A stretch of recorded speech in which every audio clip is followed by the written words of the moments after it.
So I wanted to Go talk ahead. about I'm not a parent. I don't want to be a parent. I'm happy to be an aunt. Uh, but I am concerned about what I hear about boys in our society and how they are getting radicalized online and becoming misogynist and falling prey to the likes of Andrew Tate and Joe Rogan and falling into white supremacy. And I start giving unsolicited advice to people who have boys. I'm like, please make sure you watch what he's watching online because we don't need any more school shooters. We know, like, no shade to men. We know that men commit the majority of violent crimes in our country. It doesn't seem to be getting better. So I want to talk about how we raise boys into socially conscious, emotionally sensitive, and aware men when there's so many dangers out there just lurking for them on the algorithm. So the video that I want to show is from PBS NewsHour, and it's about a teenage boy in Detroit, and he's telling a story about how he got sucked into the manosphere. Ready? Ready. Video Bro, games. you about to lose anyway. It don't matter. And when the COVID pandemic forced schools to shift to remote learning when he was 12, his primary connection with friends was online. I would spend all my time on the internet. Either I'm playing the video game or on TikTok or both. Fortnite, NBA 2K. If me and my friends get bored playing it for 10 hours, then we scroll on TikTok and send each other videos, and then we get back to playing the game. Eventually, content with a specific perspective started showing up on Campbell's feeds. It is so easy to become a top tier male in the world today because the competition is so ridiculously low. Topics masqueraded as informational kind of male improvement. I think a lot of these people have lived more life. They're rich, they're nice car, all that. Like what society says is the ideal for a young man. The message appealed to Campbell, and the more he engaged with it, the more he saw. Campbell had found himself in the heart of what's known as the Manosphere. The term broadly refers to online communities that create and share content aimed at men and boys. But there's growing concern about the ideas behind that content. Misogynistic, often conspiratorial beliefs about gender roles and masculinity. And thanks to a handful of key influencers, the Manosphere's reach has exploded. In an attempt to quantify that growth, researchers in Dublin set up accounts on multiple social media apps, posing as teenage boys. Last year, they reported that in less than half an hour, every one of the accounts was fed Manosphere content, whether they sought it out or not. In the post Me Too movement, we've seen this surge of online misogyny in particular. Cynthia Miller Idris is the founder of the Polarization and Extremism Research and Innovation Lab at American University. Her book, Man Up, The New Misogyny and the Rise of Violent Extremism, will be published in the fall. They land on an influencer who's offering them often very tangible and real help that makes a difference, right? Like get 8 hours of sleep and drink water and get to the gym. And they package that with scapegoating of women or treatment of women or an idea of success as being, dominant. And so, your life is improving while you're starting to believe this other stuff. Women sell purity, men sell success. This is seen as a more dominant position. A woman wants sex more than the guy does. The average woman will always cheat more than the average man. That's the sort of content Campbell was seeing. Soon, he was echoing those ideas. How like women want to control us, and us as young men, we have to not be at the whim of women and stuff I didn't really know what I was talking about, but it sounded good. Campbell's dad, Al, and his older brother, Brandon, who had fallen down similar rat holes when he was younger, noticed a change. He started mentioning a lot of things typical of someone who believes that the world is against them, where you think that if you are not, I'll say in quotes, superior, then something's wrong. He was kind of taking on opinions that didn't sound like his own. They were opinions that I myself once had because I had gained them from someone else. While Brian was seeing this material, were you aware of it? I guess I didn't really pick up on it at first. Over time, you say a few things, it gets a little concerning, like, hey, my wife's going to clean up after me, being the alpha male and the this and the that and the type of guy that's the strongest, the baddest, and everybody needs to bow down and respect you, but then you don't have to respect anybody else. When it comes to behavior like this, there's really no excuse for it, but there may be an explanation for it. Psychologist and author Lisa Damore specializes in adolescent development. It's helpful to think about 12-year-old boys in broader context. Girls hit puberty before boys do. So, what this means is that for seventh grade boys in general, the girls are often beating them at recess, and then they come into the classroom, and the girls are often beating them in school. So, if you are a 12 or 13-year-old boy and you have had a very rough day at school where a girl outran you at recess and then had all the right answers when you didn't understand what was happening in class, and you come home feeling pretty small and you hop online and there is somebody telling you, listen, guys are actually great. And the thing that's holding us back are girls. That is pretty compelling. Jamie, I want you to listen carefully. Online radicalization and the Manosphere are at the center of the Emmy-nominated Netflix miniseries Adolescence, You can platform's stop it, most Kim. watched show in the first half of the year. It watched that. So that's a lot. A topic for discussion I wanted to kick off is that psychologist at the end said that boys might have experiences at school where girls are doing better than them. And my question is, girls and women don't seem as susceptible to these influences as boys and men do. And why do we think that is? What do we think is happening with boys and men that they're falling susceptible to these influences and girls aren't? I think something I've seen is a lot with at least young boys, like they'll look at what their father does and like their paternal influence that they have. And that says a lot too. Like they'll see how they interact with like their mom or maybe their sister or something like that. That's a big part of it, what they see at home. I think another part of it are fatherless boys. You got to have somebody to be able to emulate. So, and even if you have one in the house, it doesn't guarantee that they're going to pour into you. I think it's multifaceted. I think it has to do with the video games. I think it has to do with our administration. I think it has to do with the influencers, like you said, the Joe Rogans. And I mean, going back to my youth in my grade school, I remember the girls were always smarter than the boys. It was that simple. The girls always had their homework done. They always got the A's on the test. The boys were always sloppy and messy, and girls just mature faster than boys. I think this whole multifaceted thing all came as a tsunami with the video games and COVID and then how, starting in Charlottesville and all of that stuff. And then I don't know. That's just what I think, and I think we're going to see it again with AI coming, and it's going to come fast and furiously. We're going to have another huge, major, scary shift. Yeah, I believe, Keisha, I'm sorry. To get back to your question though about why girls don't seem to be as susceptible to it, I think again a lot of it depends on what they're learning at home. But society as a whole is always telling our young boys how they should be, and at the same time they're telling girls you can be anything you want, you can do anything you want. There's more of a movement for young girls to be independent minded, and to excel and to move ahead, whereas boys are fed this thing that this is how you're supposed to be. You're supposed to be macho and you're supposed to be this. They're not telling young men the same thing they're telling girls. Like, it's okay for you to be emotional, it's okay for you to be sensitive, and then you can be anything you want and you don't have to step on anybody else to do that.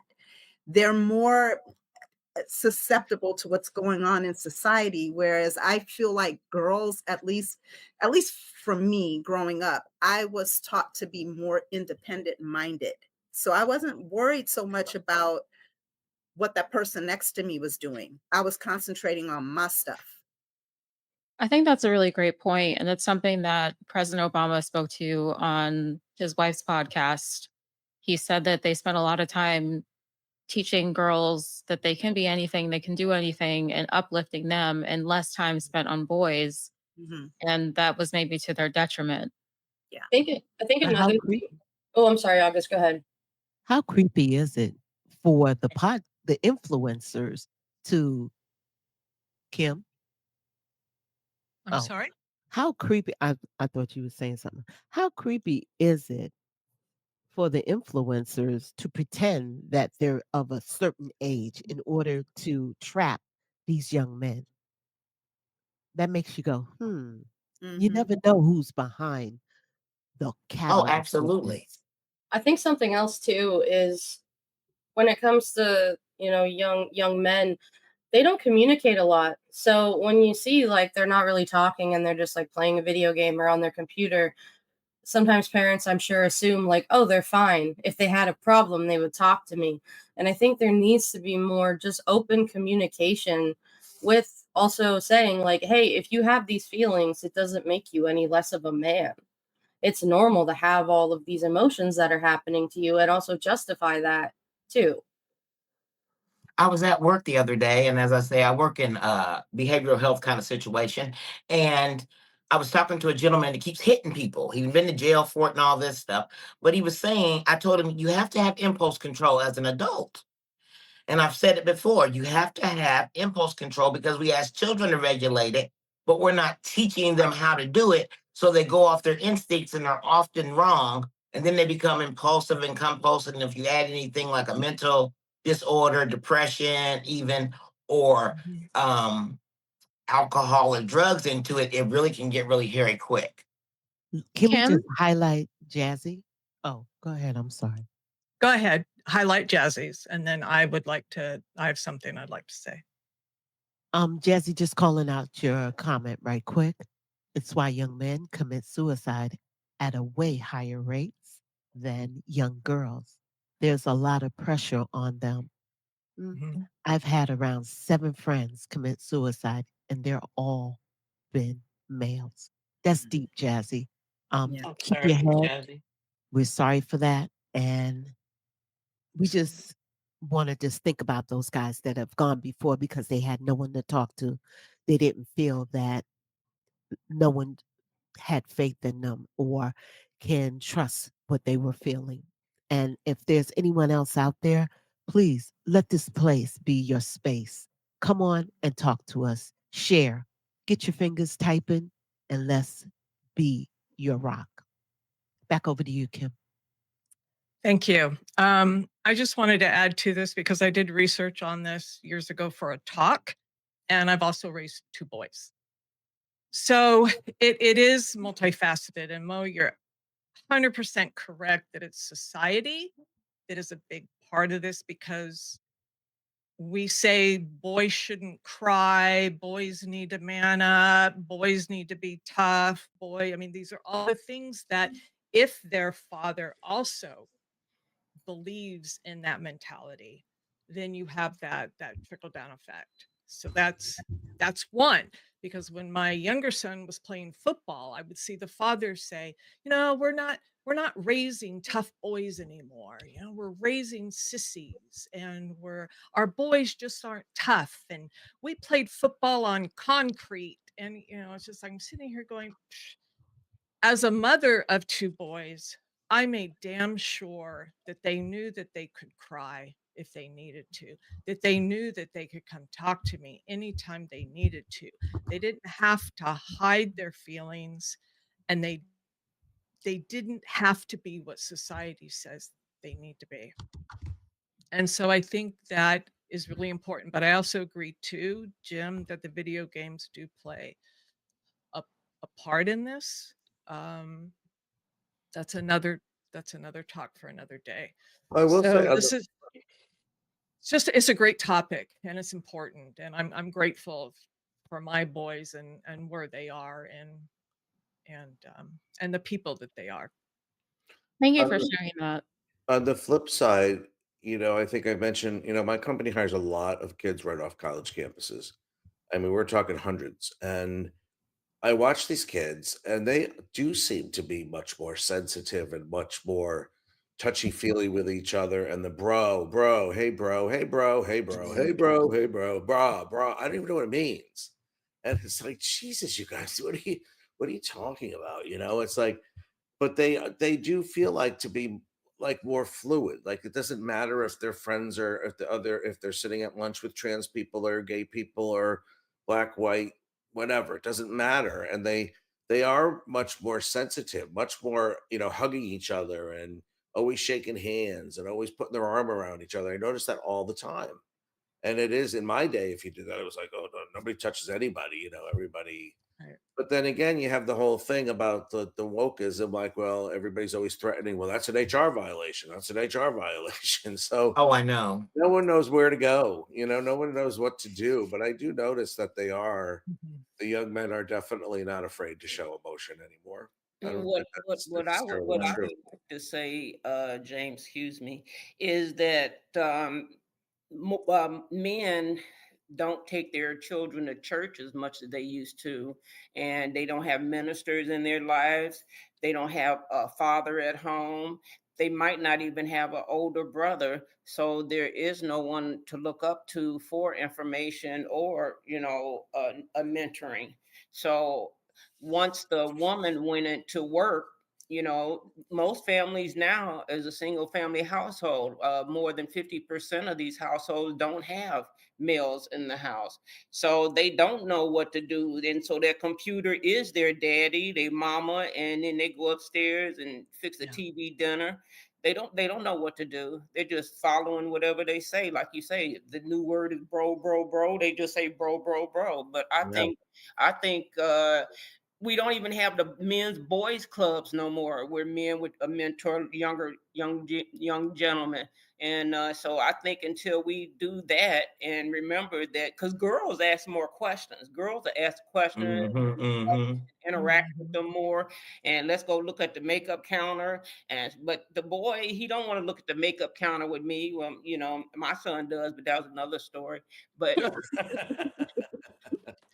And but we accept him for who he is, you Andrea. gotta accept them for who they are, but they do need mentors. They do need, even if it's a mentor of a gay male that's older, or a minister, somebody they can talk to. They don't feel like they have nobody to talk to. And even if they cry, they don't feel like they have nobody to talk to. I So saw. let's talk about I want to talk about what we can do. Kim, if you wouldn't mind throwing up the slide. So on the left side, I have some warning signs to watch. One, it's language. So the dad in the video mentioned that his son started talking like an alpha kind of guy. And if you start hearing things like being red pilled or alpha or any of that negative anti-women stuff that you heard on the video, that's a warning sign. When it comes to topics about gender, especially women, if there's defensiveness or the boy gets hostile, another warning sign. Any kind of obsession with being dominant or being a real man, that's not good. And then, Andrea just mentioned like going upstairs and eating a TV dinner and being by yourself. Isolating and having the secretive behavior and not knowing what's going on when your kids are online, that can be a problem as well. And then the emotional shutdown. Pitchfork mentioned that he's not one to acknowledge his emotions and talk about his emotions. That's something that we need to encourage boys to do. And Kim mentioned that about crying. It's okay to cry. We got to talk about how we feel. Otherwise, it just turns inward and it becomes a problem. In terms of what you can do, being non judgmental and asking open questions is important. Listening for the why, because the underlying reason can give a lot of insight. And the strong alternative role models. So again, we've touched on this, like, not having strong male role models to look up to can be a problem as well.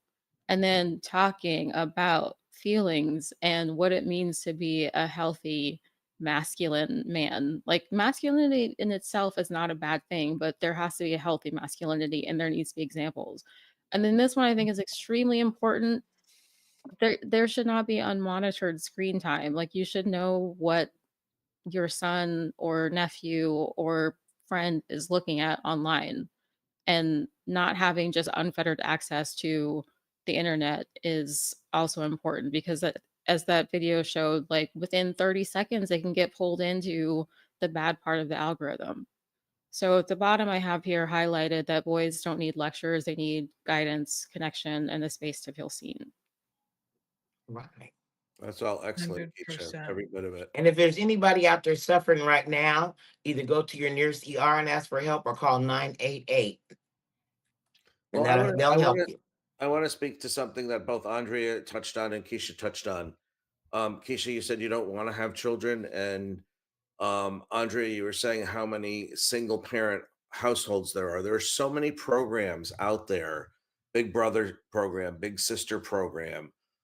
Every foster care system in every municipality needs volunteers. They need people for respite. And, even Keisha, you're a bright, intelligent young woman to take in a teenager, just even if it's for a weekend, for respite, to take them, to dinner, to a show, to the movie, shopping, just so they can see there are other alternatives. You don't have to live in the system your whole life. You can get out of it and have a healthy life as long as they're around.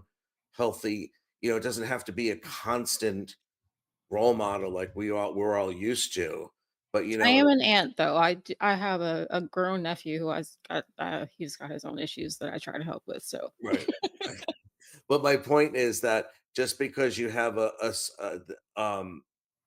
you can't be a parent, you can't do this full time, you can't whatever, but you can make a huge impact in a very short time. And it doesn't necessarily have to be consistent. It can be even, they spend a weekend with you, then you have a phone call once a month or something like that, just to keep them in check. So I think that answers Andrea's question of the single family homes too, because those moms and or dads need help. They need help and support too.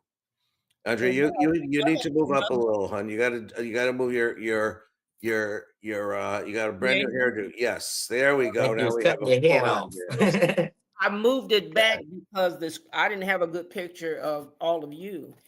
And the one thing I want to say though is when we were growing up, we were accustomed to seeing late at night, do you know where your children are? There would just be flashes on the screen that just said, do you know where your children are? 10 And o'clock. most of these parents, when the wife had to go out and work along with the husband, they didn't know where their kids were at, and they don't know what they're doing. Half of them, they don't. And Right. what they get influenced with is sometimes so hurtful to them, they don't know how to react. And I had 3 sons, and 2 of them are already gone. So this has already been a touchy subject in our household. And but I've always been open with them. They, it wasn't their own fault that they left here; it was somebody else's fault. But I'm just saying that you want to always interact with your children, whether they're girls or boys. I And think whether some they're in the house or out, because the whole segment is about, they can be right upstairs or right in the next room behind the screen, and you're still not with them. That's right. You don't know where they are in the world when they're right at that screen. So I think something too that we have to just start teaching people is, you know, for like equality and telling girls like they can do anything they put their mind to. People have to remember that equality for some doesn't take away things from others. And I think that that's part of the issue too with some of these young men is they think because girls can play sports or girls are smart that that means that they're not. And we have to end that stigma too. So we have one more, and then we need to move on to our next. Can I just make another recommendation? Boys and girls clubs are really good for both young women and men. And so I just wanted to put that out there.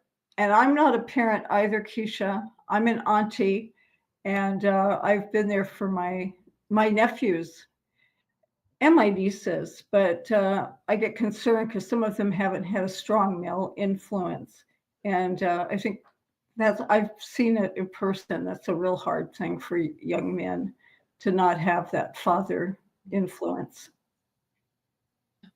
Thanks, everyone. Yes, ma'am. Perfect. Great topic. Great Yeah. topic. The one thing before we move on to Anitra's, I also wording when we say strong male figure in their life, strong father figure. I think we need to be careful what we mean by that. So we need a well-balanced, good, healthy male figure in their lives. Definitely. So I just wanted to shift that just ever so slightly, which my boys do. I'm very grateful for.